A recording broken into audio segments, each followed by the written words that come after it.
Bueno, yo normalmente doy clases de literatura, las grabo, pero no aparezco, no doy la cara, no por cobardía, sino porque pienso que mi cara no es particularmente bella, pero si a alguien le resultara yo extremadamente hermoso, distraería de la lección. Pero me dijeron, te quiero ver, un amigo de México que hace mucho, que venía a mis clases y que me extraña parece. Así que como me quiere ver, vamos a ver si logro grabar la clase entera con la camarita. Me bañé todo, así que para algo por lo menos sirvió. Para higiene personal. Hoy la clase tiene que ser sobre Bernard Shaw. Y tenemos un gran problema con Bernard Shaw.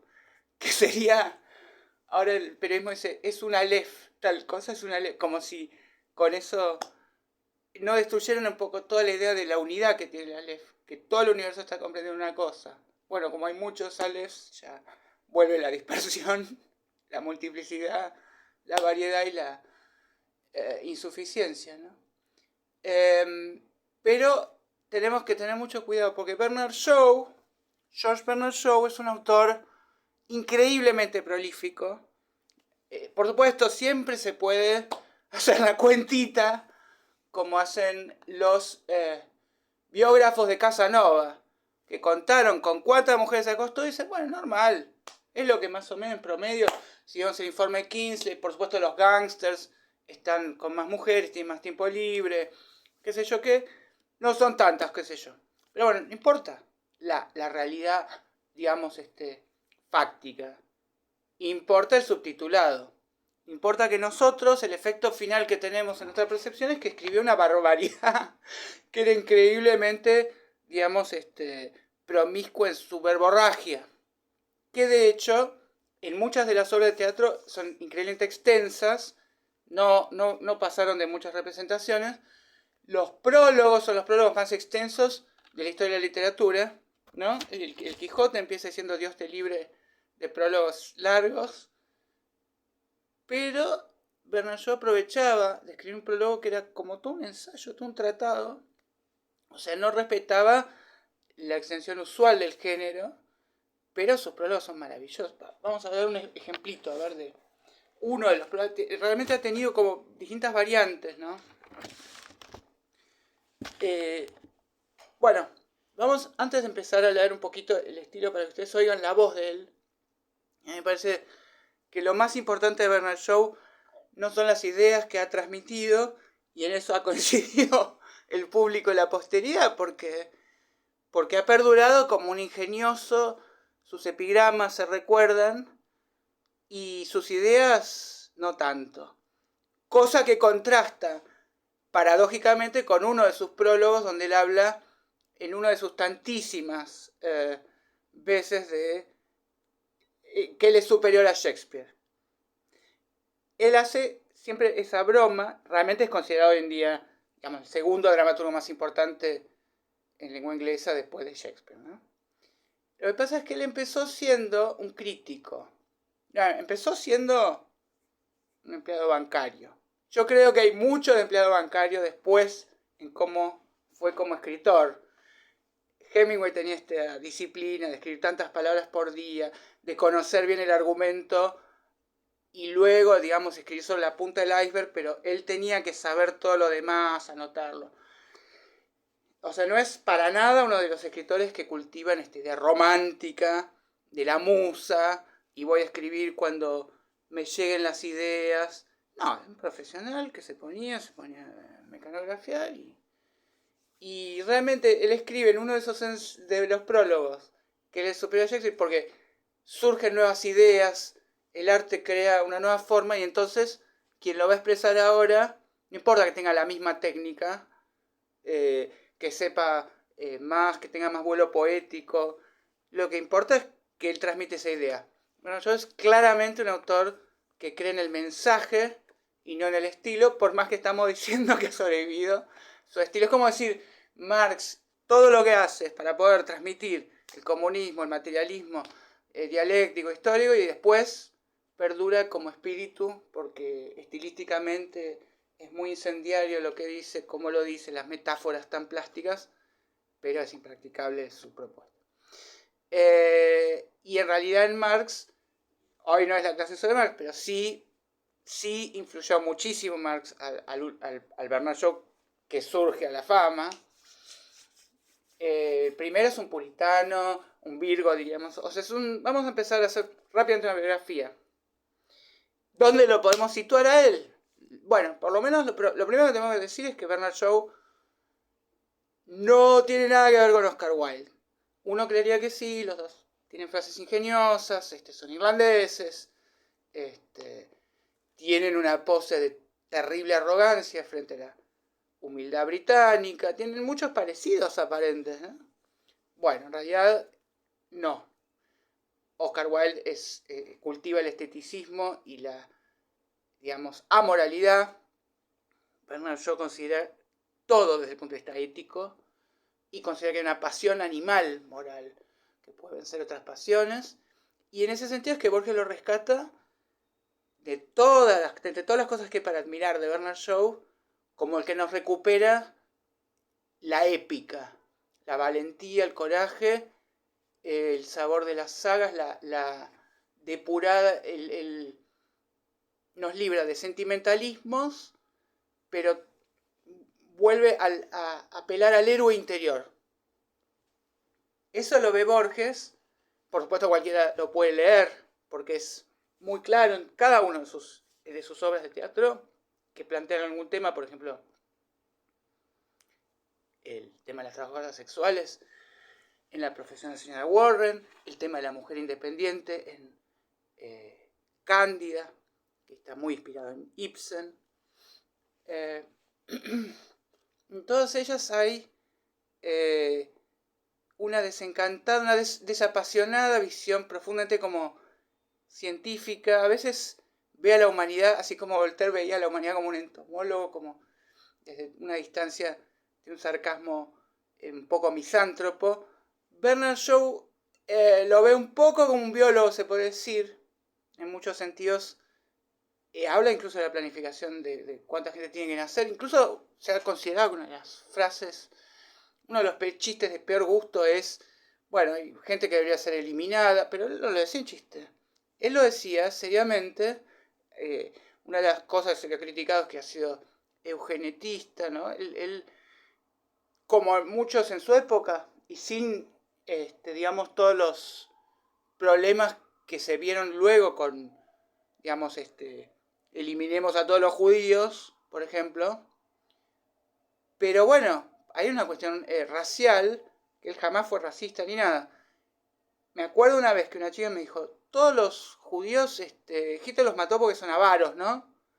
Y yo me quedé pensando, más allá de que le traté de aclarar un poco las cosas desde mi punto de vista a esta chica, que si verdaderamente se pudiera ver el gen de la avaricia, si se pudiera eliminar a todos los avaros del mundo, no sería malo un genocidio de avaros o de mediocres o de, no sé, personas, no sé, cualquier, insensibles. El holocausto a todos los insensibles. No sería algo malo para mejorar la humanidad. Lo que pasa es que justo, bueno, no eran avaros, eran personas que tenían cualidades, defectos, pero digamos, toda esa discusión él la ve muy fríamente. Es decir, bueno, yo veo bastante en algunas cosas teórico, sin ningún tipo de experiencia práctica, por más que se curtió, tuvo experiencias. ¿En qué sentido? Trabajó. Vamos a hacer la biografía. Estamos primero con la biografía, ¿no?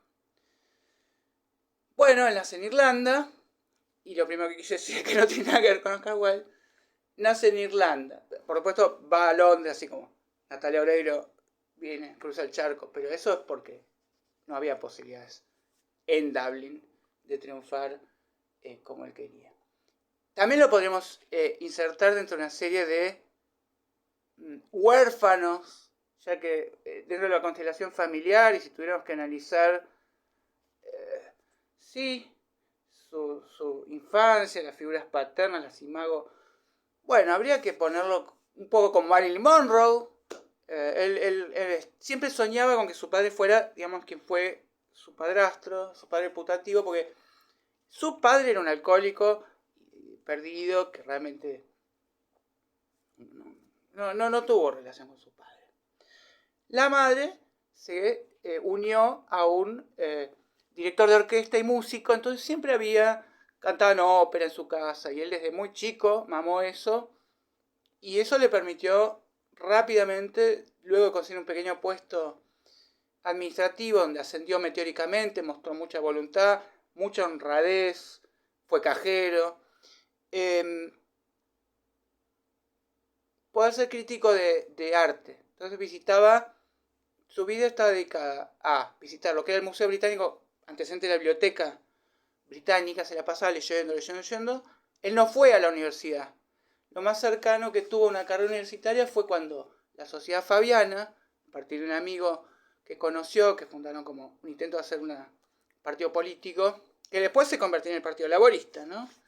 Pero en ese momento fue la Sociedad Fabiana, por ser Fabio, un legionario romano que predicaba las virtudes del tántrica, digamos, de la lentitud. O sea, él era como Macri gradualista.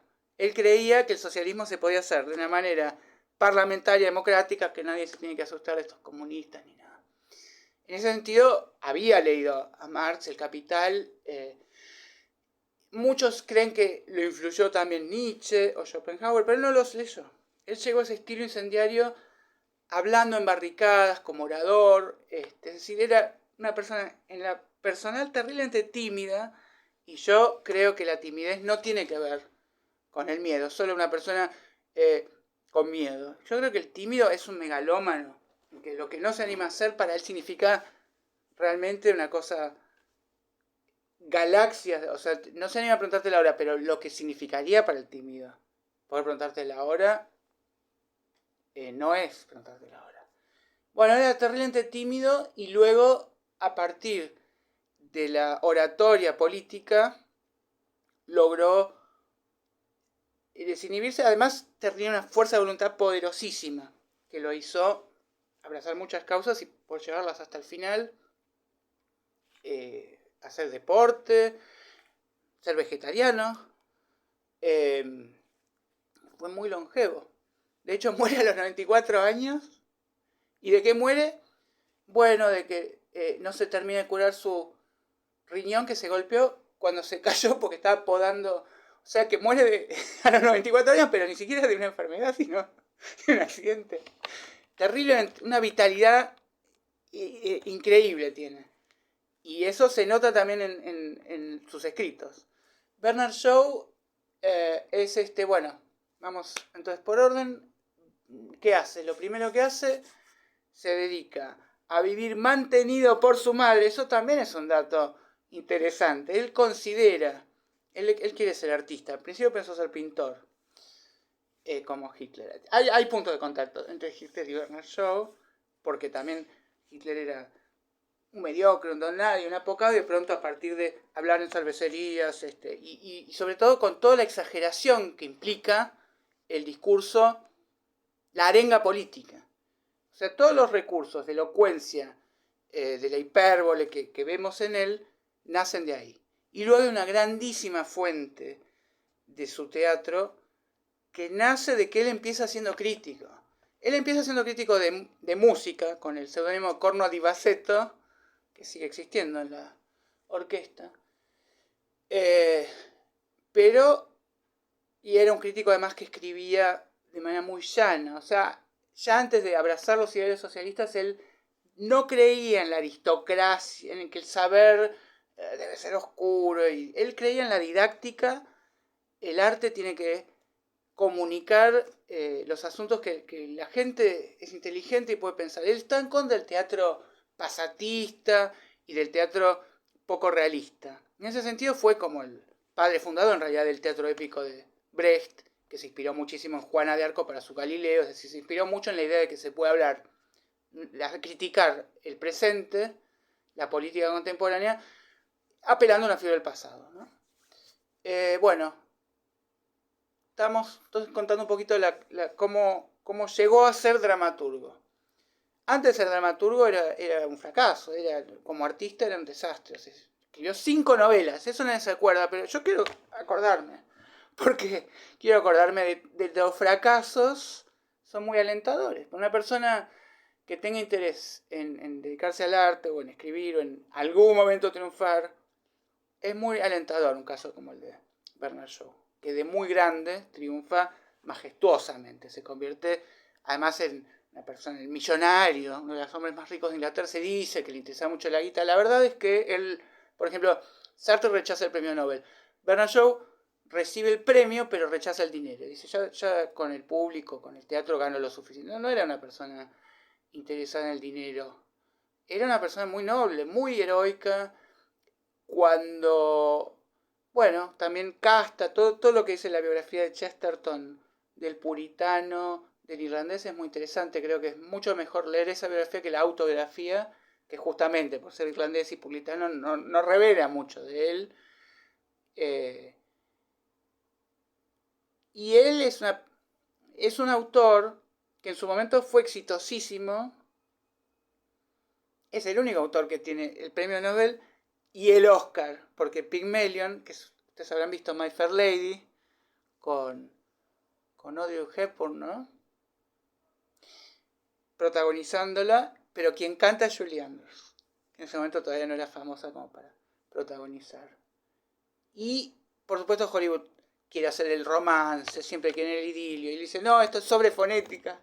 Y en realidad no es sobre fonética en sí, sino sobre que no hay clases sociales naturales, biológicas.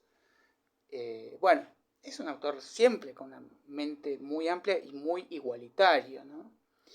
Por supuesto, algunas declaraciones tardías de su hartazgo con el gradualismo, en ese sentido se parece a Macri, ¿no? Que fracasa el gradualismo y dice, bueno, hay que dinamitar todo. Bueno, él llega a simpatizar con Lenin, con Mussolini, y incluso entrevista a Stalin en persona, le cae bárbaro, elogia a Hitler. Por supuesto, todos elogiaban a Hitler hasta el año 38. En eso no hay que, digamos, extemporáneamente culparlo. Fue elegido el hombre del año por la revista The Times. Se consideraba que el Parlamento retardaba todo innecesariamente y que una persona de acción enérgica un hombre fuerte podía cambiar las cosas rápido. Bueno, pero vayamos a lo principal, porque yo más que nada tengo que empezar a venderles a Shaw para que ustedes lo lean, les gusten, lo disfruten, no empezar a recordar todo lo que le podemos criticar o poner en tela de juicio. Porque ustedes de por sí increíblemente ya nadie lo reedita, nadie lo lee, y si bien se reponen sus obras, especialmente en Irlanda, en Inglaterra, aquí hace poco hubo Andrócles y el León. Andrócles y el León es una obra que él empezó escribiendo como cuento infantil, como había escrito esa obra de ficción La niña negra que buscó a Dios. Muy iconoclasta fue siempre. Yo creo que la fuerza que lo anima es la irreverencia, y luego, por supuesto, se encuentra con las contradicciones, porque luego hay nuevos ídolos que derribar, y bueno, es como una máquina incesante que se autofagocita. O sea, si uno es un iconoclasta, tarde o temprano se tiene que derribar la iconoclastía. Él no era ateo, digamos, hay una famosa cartas con Tolstoy. En materia de cartas, por ejemplo, era muy prolífico. Un libro delicioso, uno de los libros más hermosos escritos de amor epistolar, con Stella Campbell, la actriz, a la que él además usa de instrumento, o sea, es su primadona. Entonces no es solo que se enamora de su encanto, sino que le está explicando muchas cosas económicas. Es muy interesante. Y además uno ve allí la fuente de cosas que aparecen después en parlamentos teatrales. La famosa de Hombre y Superhombre, que dice que el hombre artista y la mujer madre tienen una ambición inescrupulosa, un objetivo que los supera, y están dispuestos maquiavélicamente a sacrificar a todos los demás en aras de ello. El artista bebe la leche materna, la ennegrece para hacer tinta. Todas las experiencias las usa canibalísticamente, vampíricamente, para su obra. es muy interesante esa concepción que tiene del arte en plena época que Oscar Wilde está diciéndole el crítico es el artista, solo que el artista esculpe la obra y el crítico esculpe sobre la obra su propia escultura, ¿no? Frente a estas ideas de que el crítico es, bueno, André Breton lo llama, es como el eunuco, sabe todo pero no puede, es un crítico, el crítico es un artista frustrado, el crítico, están todos los clichés, él es un gran, alguien que siempre busca romper el cliché, ponerlo en duda, es un gran reformista o un gran revolucionario, ¿no? Él, por supuesto, la idea inglesa de hacerlo gradualmente, ¿no? Es como la discusión si se tienen que pinchar los chorizos o no, para traerlo un poco a nuestro asado.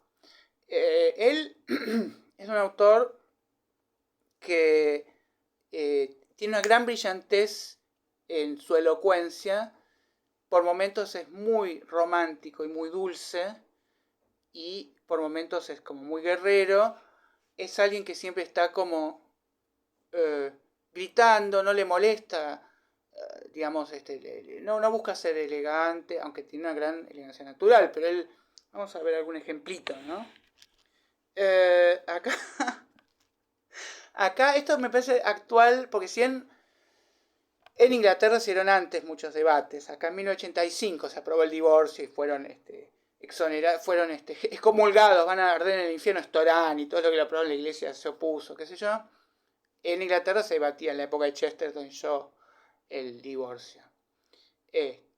Pero, bueno, aún así es bastante viejo. Es un autor que, al estar tan hablando de la actualidad todo el tiempo, muchas discusiones ya no nos interesan, ya no son actuales.